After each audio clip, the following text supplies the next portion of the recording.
One of the very first things that people ask me when they find out I'm a legal transcriptionist is, wait, isn't that what a court reporter does? That is a great question, and I would love to explain a little bit about how a legal transcriptionist fits into this industry, and I'd also like to explain some of the other careers that are kind of legal transcription adjacent, so stick around. 6 years into my career, I have found myself in such a nice little niche, and I really like it, but I'm just one transcriptionist. There's lots of people with varying skill levels, varying experience levels that enter or end this career in different facets of the industry.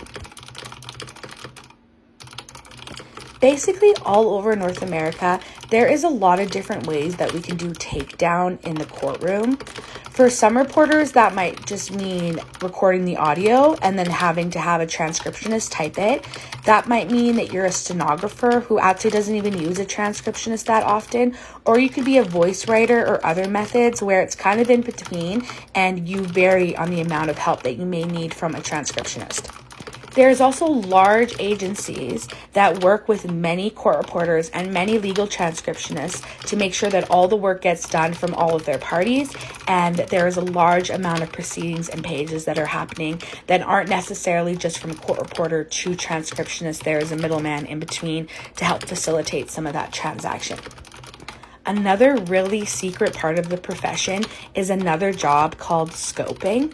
So this job is a little bit harder to get into because it requires software that's quite expensive. It's around $3,000 to $5,000 US. And that is where you can actually go into the court reporter software and edit behind the court reporter. I recently started doing this a couple years ago, and there's definitely things that are different, but I think that my strength as a legal transcriptionist has made me a really immaculate scopist. Another career that's kind of in the realm of all of this is what's called a proofreader. So that's when the document is pretty much done and you're just going through to check for errors or anything that needs to be adjusted. This is a really difficult job because you need to know the cites to the certain punctuation rules. You need to have a consistency and knowledge of this that's very advanced. So just in my personal opinion, I think it's best to start as a legal transcriptionist because then you're really building the document from scratch and you learn every facet of that.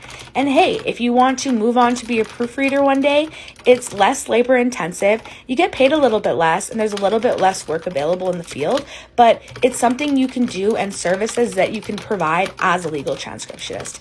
If you have any questions about this profession, drop a comment below. I also have a frequently asked questions list listed in my bio. Please feel free to check out any of my One Alive events. I usually go live pretty much every day. Thanks for watching.